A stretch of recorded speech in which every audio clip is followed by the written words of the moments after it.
My name is Claire, and I never really thought much of my neighbors until I moved into this house.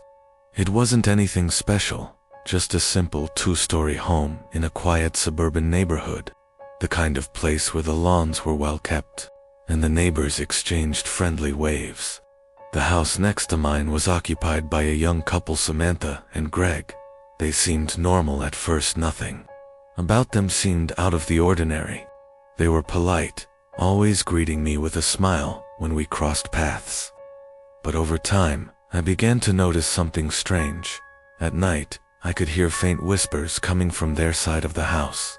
At first I thought it was just the wind, or maybe some sort of sound distortion, but the whispers seemed to grow louder, more distinct. They were voices, clear as day, but I couldn't make out what they were saying. I tried to ignore it, telling myself I was just being paranoid, but then, it started happening every night. I'd be lying in bed, trying to fall asleep, and the whispers would begin. They didn't sound like normal conversation. They were urgent, frantic, almost like they were pleading for help. One evening, I decided to investigate.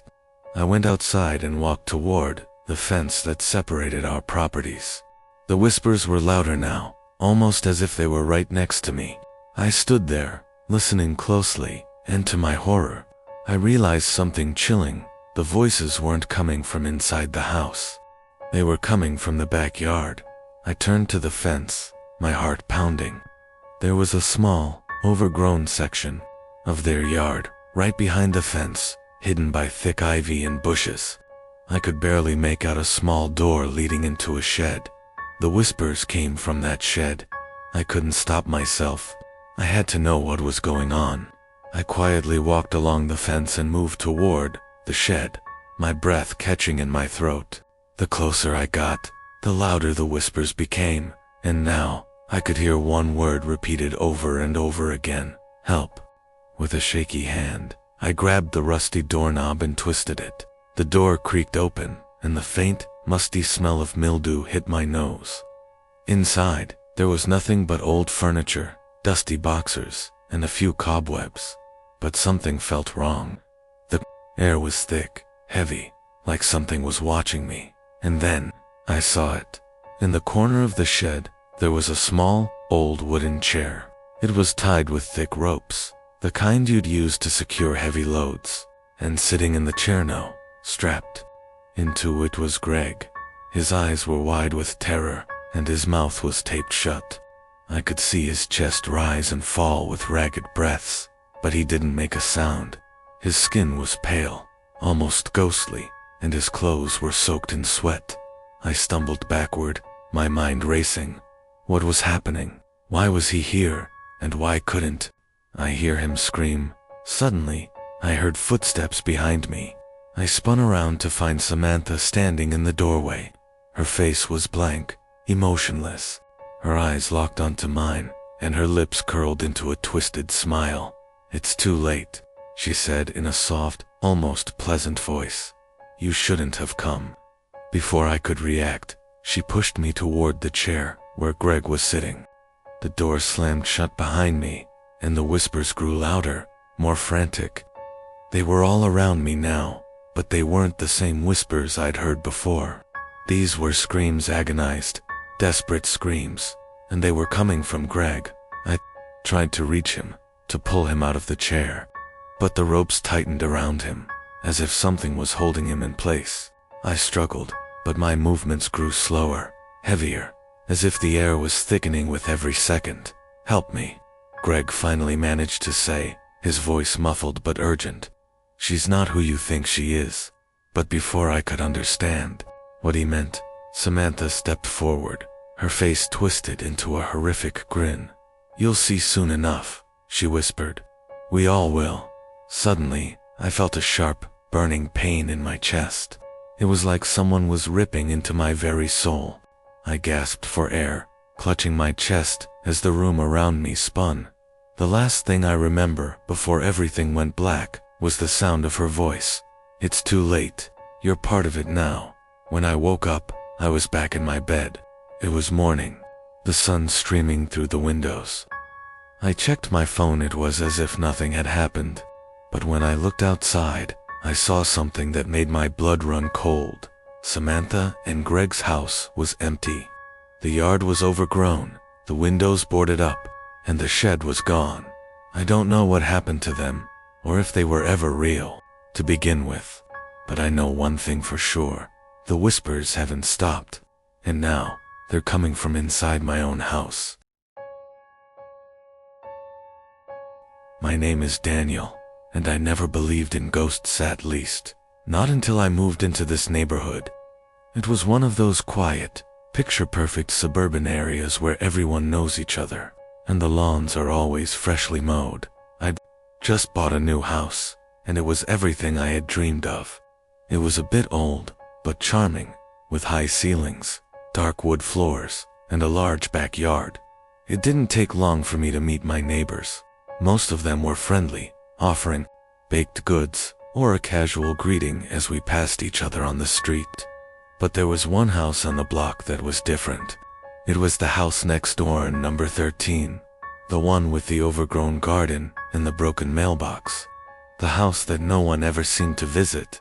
The neighbor who lived there, Mrs. Whitaker, was an elderly woman. I'd seen her a few times in her front yard, always hunched over with a cane, tending to the flowers.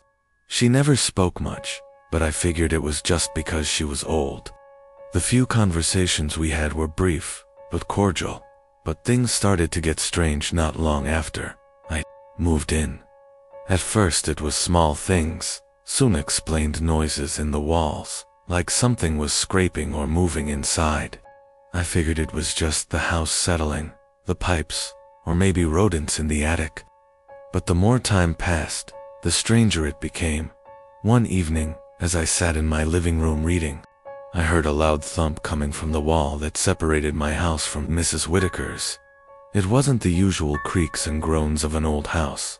This was a distinct, heavy thud, like something or someone was pounding on the wall from the other side. I stood up, feeling uneasy. I listened closely, but there was only silence, no creaking, no movement. I decided to ignore it, convincing myself it was just my imagination. But that night, I couldn't sleep. Every time I closed my eyes, I heard it again, the sound of something heavy banging against the wall.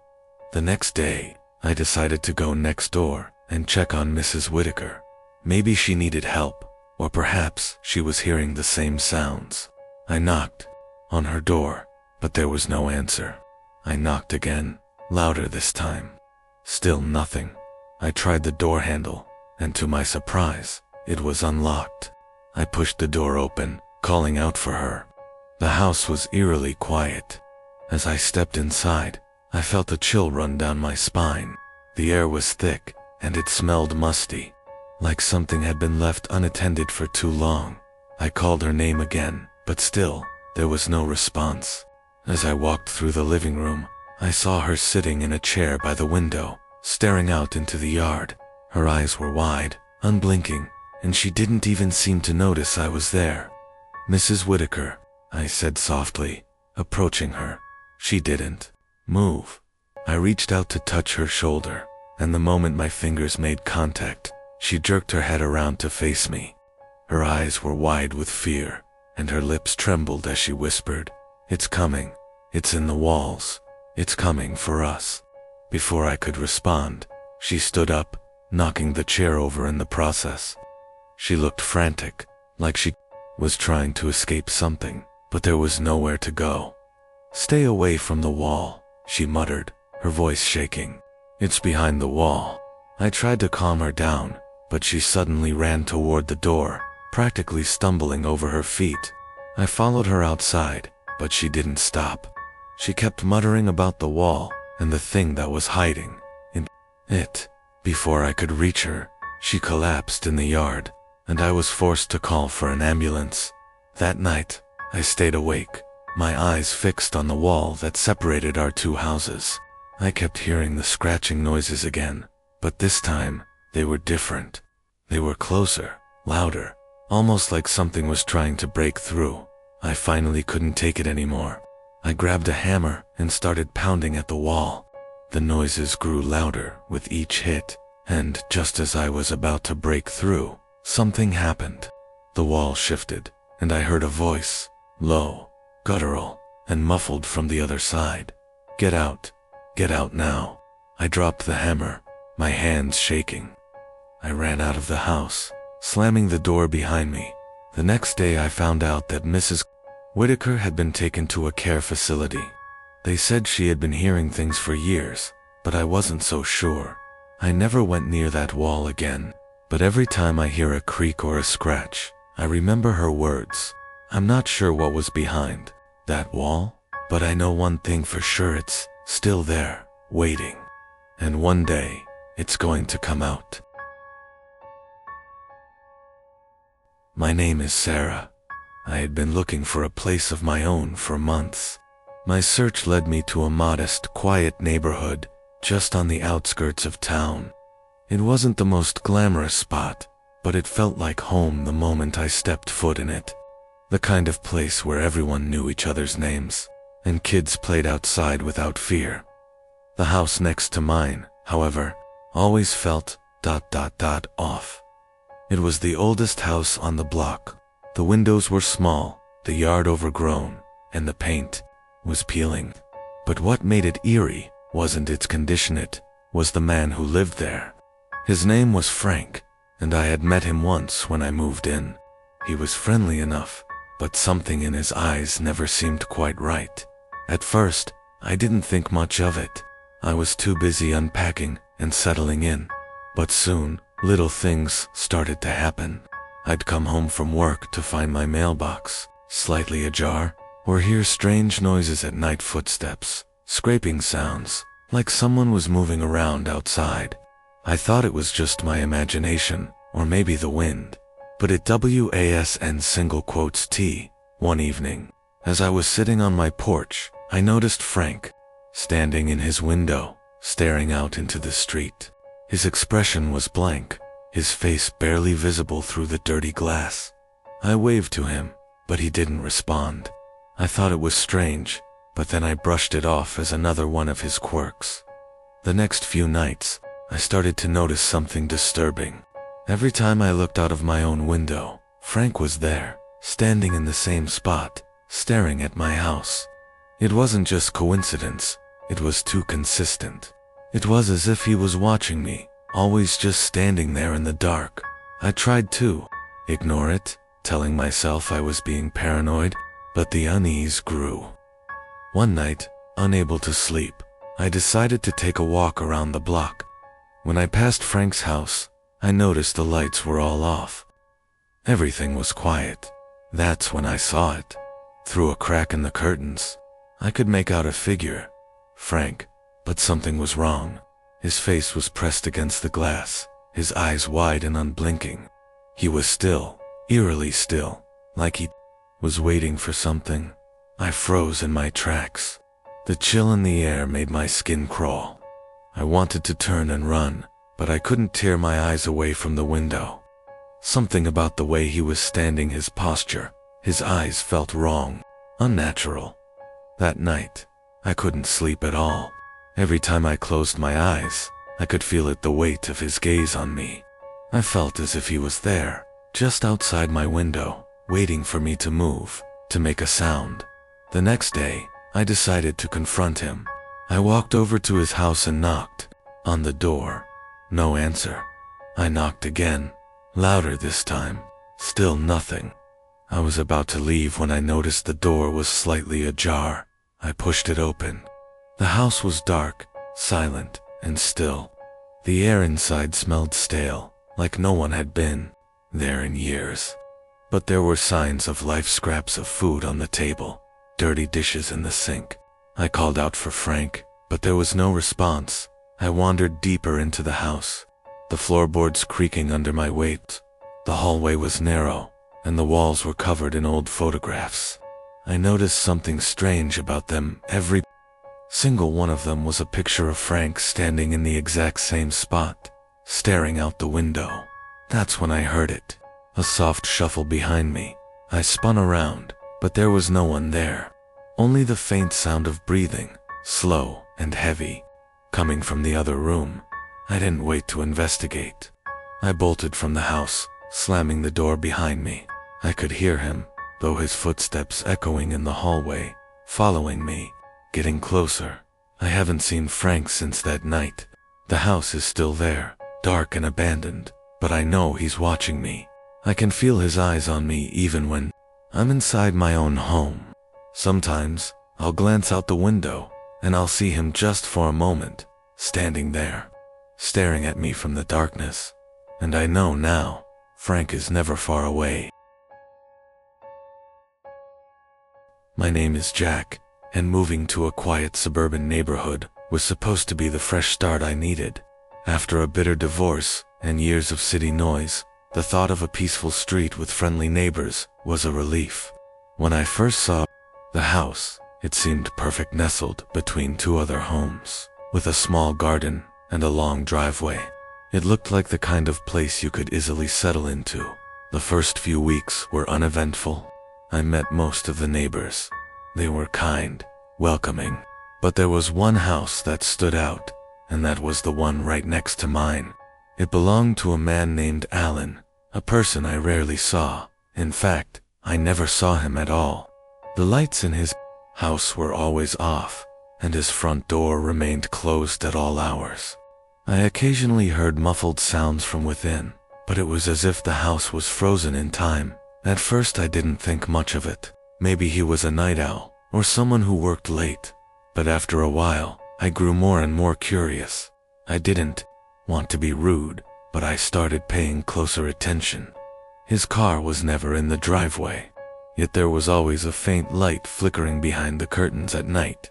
One evening, after an especially long day at work, I came home and noticed something unusual. Alan's front door was slightly ajar. It was barely noticeable, but it was enough for me to feel uneasy. I tried to ignore the nagging feeling in my gut, but something pulled me toward the door. I walked up to his porch, my footsteps hesitant and heavy. The door creaked as I pushed it open slightly. "Alan," I called out, trying to keep my voice steady. No answer. I stepped inside, the floorboards creaking beneath my weight. The smell of dust and stale air hit me, and I realized how quiet it was, eerily so. I could barely hear anything except the sound of my own breath. The house seemed abandoned, yet everything looked normal, almost too normal. There were no signs of disrepair, no signs that anyone had left for good. The furniture was neatly arranged, the television was on, but there was no sound coming from it. I took a few more steps into the house, wondering if something had happened to Alan. Maybe he was sick or injured. I reached the hallway, where the dim light flickered like a dying bulb. Then, I heard it, a low, guttural whisper. At first, I thought it was just the wind, but it seemed to come from deeper in the house. I called out again, but there was no response. The whisper grew louder, more distinct, and more chilling. "Get out, .. It hissed. My heart raced, and I instinctively turned toward the front door to leave, but something stopped me. A movement in the corner of my eye. I froze. There, standing just outside of the light's reach, was a figure, a shadow. I couldn't make out any details, but I could feel its eyes on me. Its presence was suffocating. It was as if it was waiting for something. I took a step back, but the figure didn't move.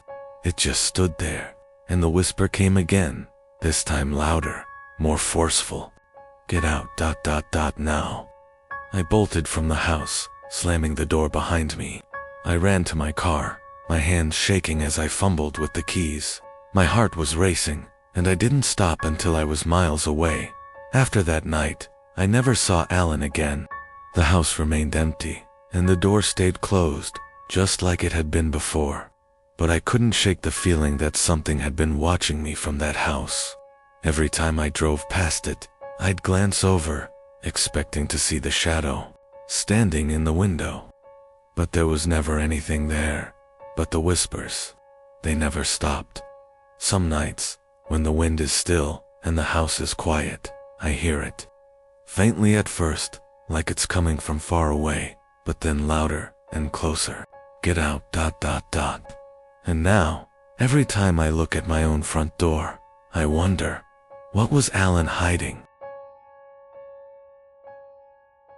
My name is Emily, and I've always been a sucker for small towns. When I found a house in Westbrook, a charming, quiet little place, I thought I had found the perfect escape. It wasn't too far from the city, but far enough to feel peaceful. The neighbors were friendly, mostly older couples, the kind that would wave to you as they watered their flowers or collected their mail. But then there was Mrs. Calloway. She lived directly across from me, in a house that looked a little out of place. The windows were always closed, the curtains heavy and dark, as though she was hiding from something. I had seen her only a few times, always peeking through her window, with a gaze that felt unsettling. The first time I saw her, I smiled and waved. She didn't wave back. Instead, her eyes narrowed, studying me in a way that made my skin crawl. I didn't think much of it at first. People are strange sometimes. But the more I watched her, the more I started to feel like I was being watched in return. It was subtle, just a strange sensation in the pit of my stomach when I walked near her house. But it grew stronger with time. One night, I saw her again, standing in front of her window, staring out into the dark. It was past midnight, and she was just standing there, motionless. I felt my heart race as I stared at her. There was something about her that seemed ... off. The next day I decided to visit her. I had been meaning to introduce myself to all my neighbors, and I thought it was about time. I knocked on her door, my nerves getting the better of me, as I waited for her to answer. When she opened the door, she smiled a strange, tight smile that didn't reach her eyes. "Yes?" she asked, her voice almost too soft. "I'm Emily. I live next door," I said. I just wanted to introduce myself and say hello. She looked at me for a long moment before nodding and stepping aside. "Come in," she said. I hesitated, but curiosity got the best of me. I stepped inside, immediately, feeling a shift in the air. The house was old, and the atmosphere was thick, like the walls themselves were holding on to something. The air smelled stale, as though it hadn't been aired out in years. "Sit," she said, gesturing to the couch. I sat down, feeling uncomfortable under her piercing gaze. She didn't offer tea or small talk like most people did when you visited. Instead, she just stared at me, her eyes unwavering. "I've seen you watching me," she said, her voice barely above a whisper. I froze. "What?" Her eyes twinkled with something dark. "You think I don't know? You think I don't notice?" I laughed nervously, unsure if I should leave. But before I could say anything, she reached for something on the coffee table and cracked mirror. "This is the mirror," she said softly, holding it up to my face. "It shows what you don't want to see." I tried to back away, but I couldn't move. The mirror's surface was cracked, jagged lines running through it, distorting the image of myself reflected back. But what caught my attention wasn't the mirror itself, it was the face behind me. A pale, shadowy figure stood in the reflection, its eyes glowing a sickly yellow. The figure was tall, with dark hair hanging in front of its face. It was a man, or at least it looked like one, but there was something wrong about him. He wasn't human. I turned around quickly, but the room was empty. There was no one there. I spun back to the mirror, and the figure was gone. I blinked, trying to make sense of what I had seen, but there was nothing in the reflection except for myself and Mrs. Calloway, still holding the mirror with a twisted smile on her face. "You can see him, can't you?" she whispered, her voice almost reverent. "He's been following me for years. He comes through the cracks, like all the others. You'll see him soon enough, too." My heart pounded in my chest. I didn't know what she was talking about, but I knew I had to get out of there. I stood up abruptly, nearly knocking the mirror from her hands. "I should go," I said, backing away. She just watched me. her smile never faltering. "Remember, Emily," she said softly, "he's already in your house. He's been waiting for you." I didn't wait for another word. I ran out of her house and didn't look back. For weeks after that night, I couldn't shake the feeling that someone was watching me. It wasn't just paranoia anymore. I would catch glimpses of a shadow in the corner of my eye, or hear footsteps when no one was around, and every time I passed Mrs. Calloway's house, I would glance at the window. I never saw her again after that night, but sometimes, late at night, I catch a glimpse of a figure standing in the shadows of my own home, a face I don't recognize, and eyes that seem to know far too much about me.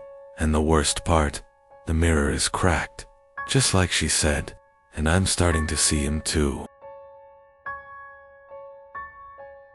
My name is Alex, and I'm not the kind of person to believe in ghost stories. I've always prided myself on being a rational thinker, someone who dismisses the supernatural as mere fantasy. But that was before I moved into the old house on Elm Street. The house itself wasn't much to look at, a modest two-story building with peeling paint and a cracked front porch, but there was something about the paint of the neighborhood that made it seem alive. Or maybe it was just me adjusting to the change. Either way, I couldn't shake the feeling that something was watching me. The neighbor next door, Mr. Hayes, was an elderly man who lived alone. I'd see him every now and then as I worked in the yard, standing at his window and staring out at me. At first I thought it was just a coincidence, but then I realized he was always there. No matter the time of day, I began to notice the strange sounds coming from his house.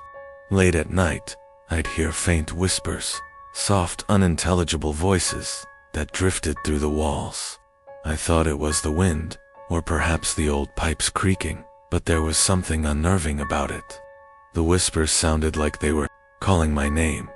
I mentioned it to Sarah, my girlfriend, but she didn't seem to take it seriously.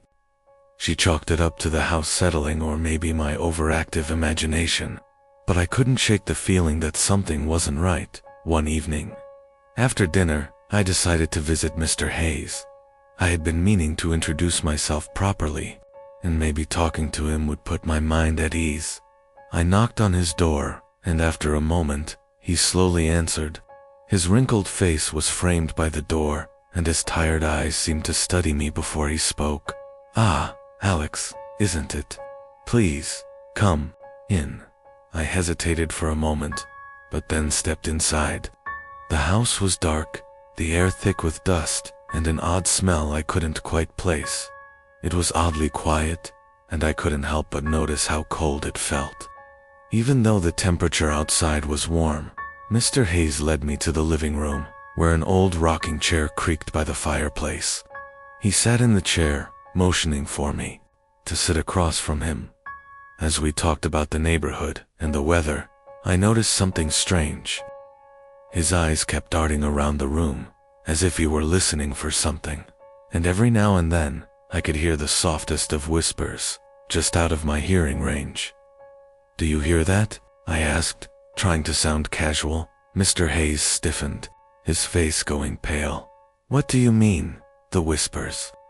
"They're coming from the walls," I said, my voice barely above a whisper. For a moment, he said nothing. Then, in a voice barely audible, he muttered, "You shouldn't have come here, Alex." Suddenly, the room grew cold, and the whispers grew louder. They were no longer soft and indistinct. They were clear now, calling my name. My heart raced, and I stood up, ready to leave. As I moved toward the door, I saw something that made my blood run cold. Mr. Hayes was no longer sitting in the rocking chair. Instead, he was standing by the window, staring out at me. His back was hunched, his hands pressed against the glass. But his reflection in the window was different. His reflection didn't look like him at all. It was a younger version of himself, with dark, hollow eyes and an unsettling grin on his face. "Leave," the reflection whispered. I stumbled back, nearly tripping over the chair. As I turned to run, the whispers grew louder, now filling the entire room. The walls seemed to close in around me, and I could feel a presence, something dark and oppressive. I bolted out of the house, slamming the door behind me. I didn't look back. The whispers stopped as soon as I left the property, but the feeling of dread lingered. To this day, I still hear those whispers, especially when I'm alone in my house, and every now and then, I catch a glimpse of Mr. Hayes, standing at his window, watching me.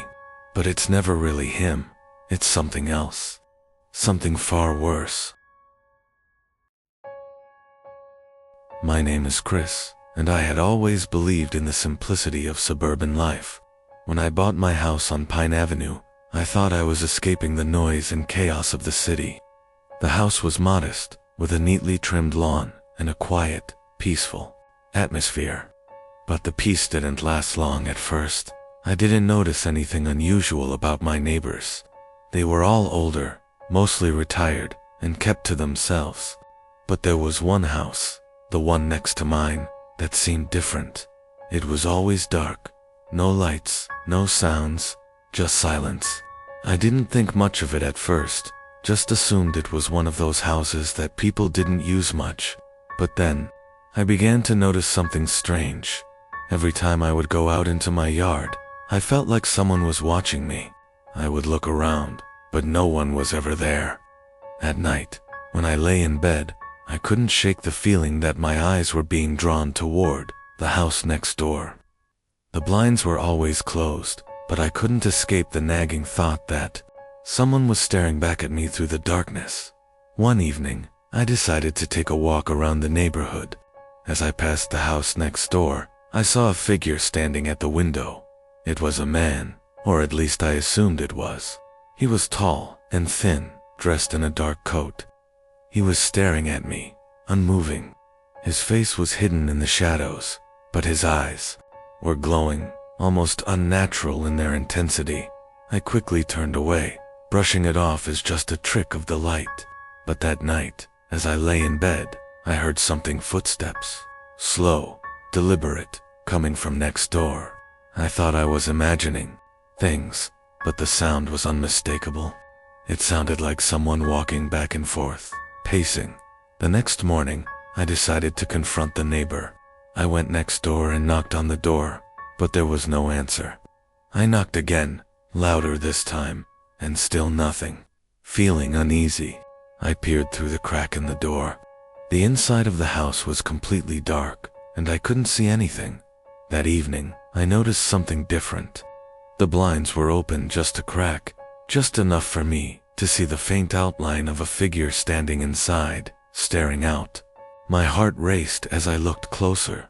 It was him, the man I had seen the night before. But this time, I noticed something unsettling. His face was pale, almost sickly, and his eyes were completely black, void of any color. I stepped back, my blood running cold. I had no idea who this man was, but I knew something was horribly wrong. I couldn't explain it, but the air around that house felt thick, like something was pressing in on me. The next few days were even worse. I couldn't escape the feeling that I was being followed. Every time I turned a corner, I felt eyes on me.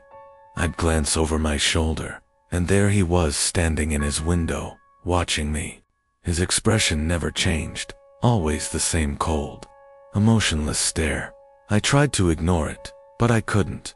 It was like he was everywhere.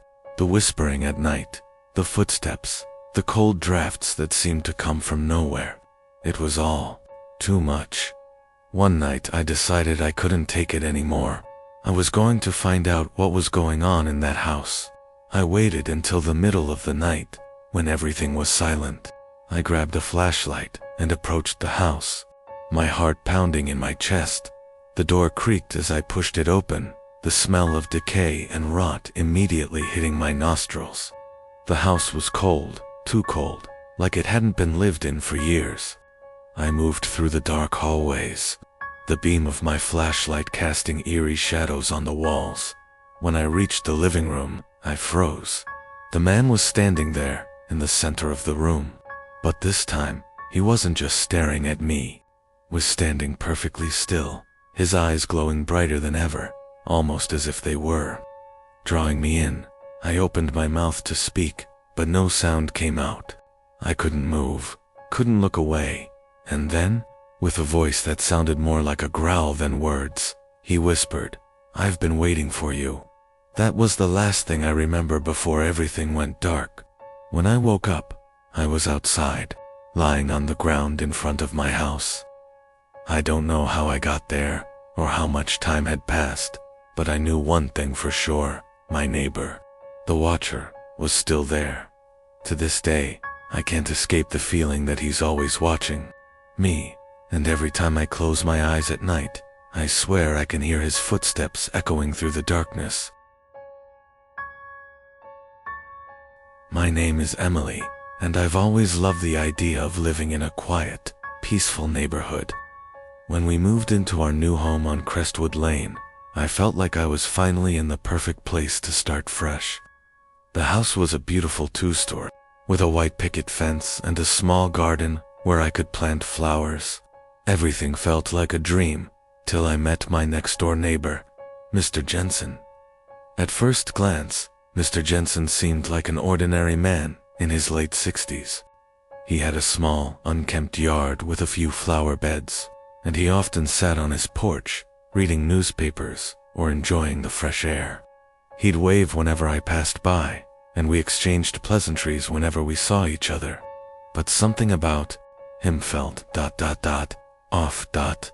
It wasn't anything I could put my finger on, just a nagging feeling that crept up every time I saw him.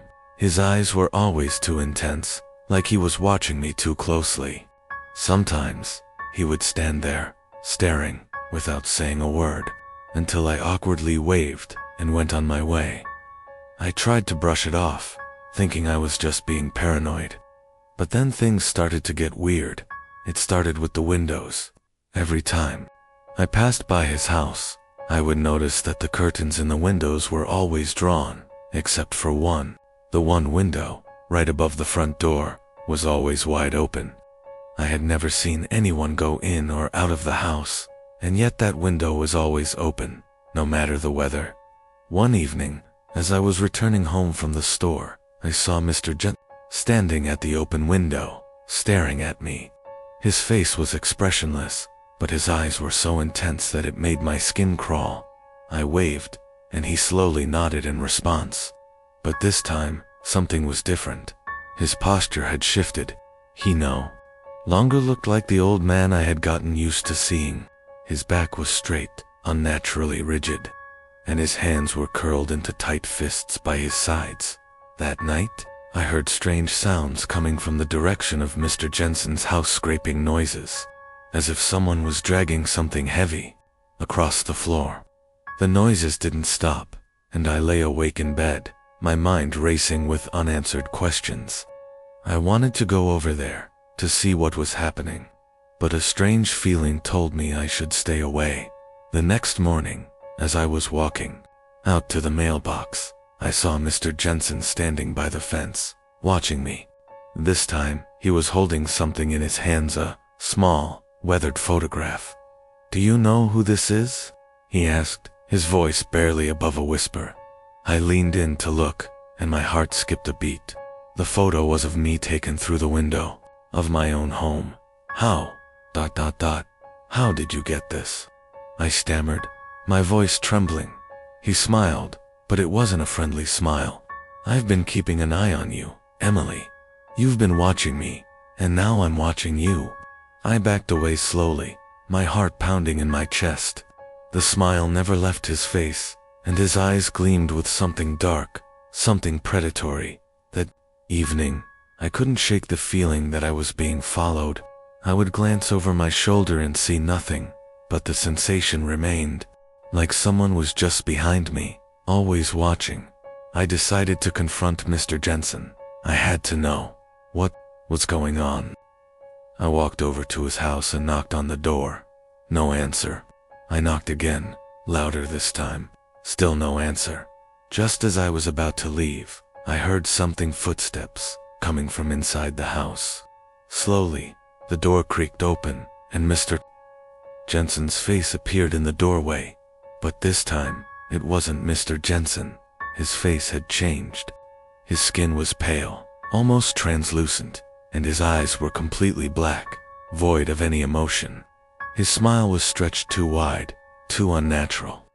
"You shouldn't have come here, Emily," he whispered, his voice dripping with malice. Before I could react, he stepped aside, and I could see what was behind him. His entire room, filled with photographs of me. Photos taken through the windows of my house, of my yard, of me and my family. The walls were covered in them. "Why?" I gasped, my breath catching in my throat. "Because you've always been mine," he replied, his grin growing even wider. I ran as fast as I could, not daring to look back. To this day, I don't know what he was, or how he knew so much about me. But I do know one thing: he's still out there, watching, waiting, and I will never feel safe again. My name is Peter, and my family had just moved to a new neighborhood. It was a typical suburban area with quiet streets and neat houses. My wife, Sarah, and I were eager to settle in, raise our 2 kids, and enjoy the peace that came with the new house. Everything about the place was perfect, or so we thought. The only thing that seemed unusual was the house next door. It was dark and unkempt, with overgrown weeds in the yard and cracked windows. The previous owners had moved out months ago, and no one had come to live there since. It was an eyesore compared to the other houses on the block. At first I thought nothing of it. We had enough on our plate with moving in and getting settled. But then, strange things started to happen. It started with the lights. At night, I would notice the lights in the abandoned house flickering on and off. I'd try to ignore it, thinking it was just a wiring issue or perhaps an old neighbor returning for some forgotten items. But the flickering grew more frequent, more erratic. Then, the sounds began. Footsteps in the middle of the night, heavy and deliberate, walking across the creaky floorboards of the empty house. At first, I thought it was just the wind, or maybe an animal, but it sounded too human, too intentional. I mentioned it to Sarah, but she dismissed it as my imagination. After all, the house next door was abandoned, and the noises could be from something else entirely. But I couldn't shake the feeling that someone or something was living there. One evening, I decided to investigate. The sun had just set, and the neighborhood was quiet. I stood outside my house, staring at the dark windows of the neighboring house. I could have sworn I saw a shadow move across the curtain of the upstairs window. I hesitated for a moment, but then walked over to the house. The front door was slightly ajar, as though someone had forgotten to close it properly. I took a deep breath and pushed it open. Inside, the house was cold, musty, and covered in dust. The furniture was still in place, as if the owners had simply walked out and never returned.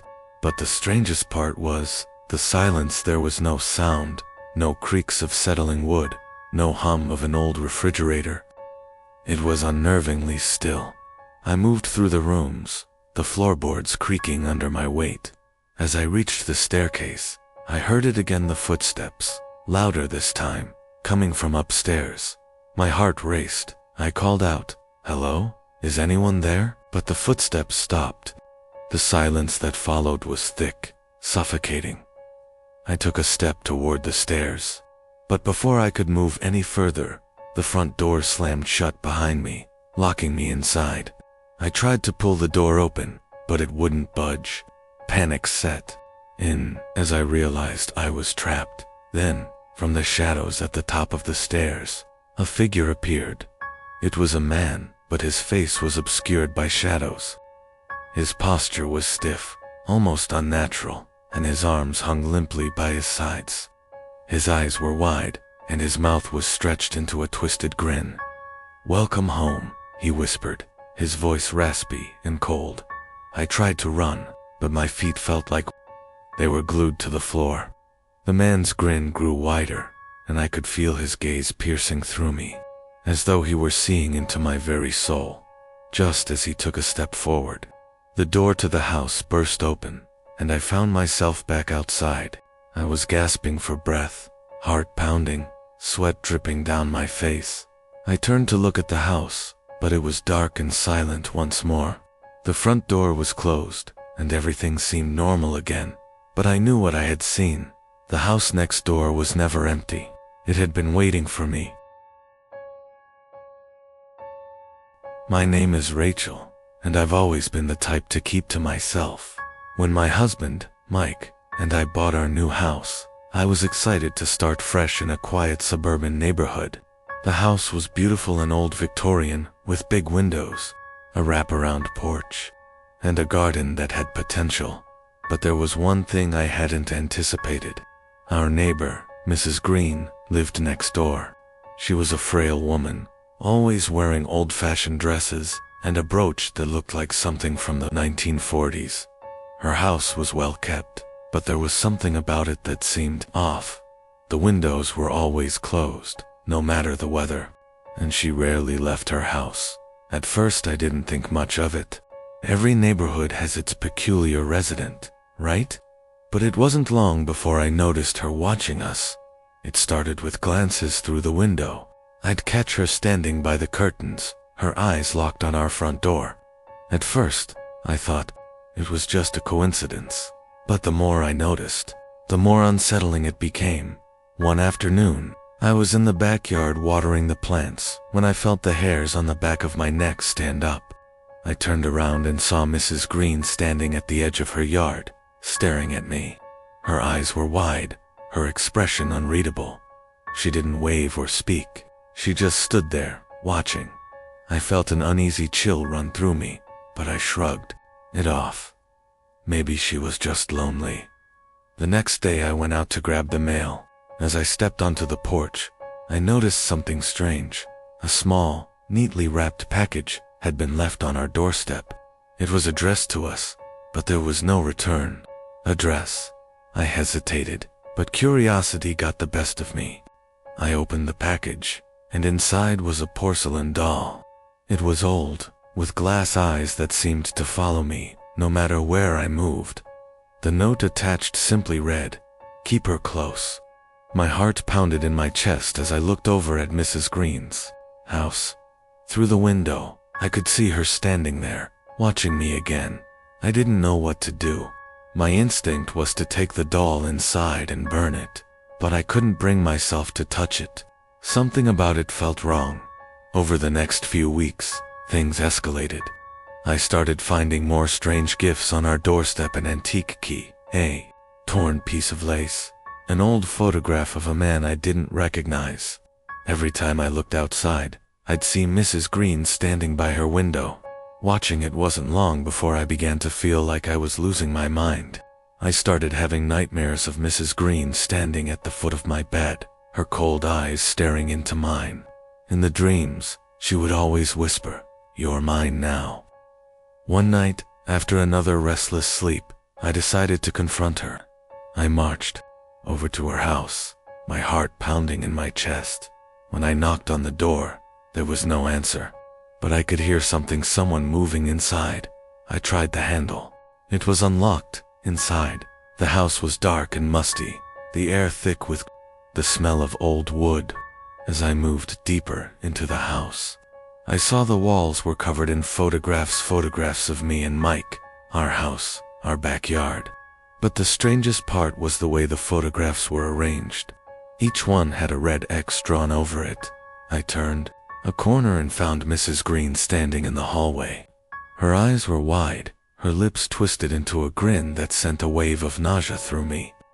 "You shouldn't have come here," she said softly, her voice almost a whisper. "Now, you're part of the collection." Before I could react, the door slammed shut behind me, and the lights flickered out. I'm not sure how I got out of there, but I left the house without looking back. Mrs. Green is still next door, watching, and I've come to realize that some neighbors are better left unseen.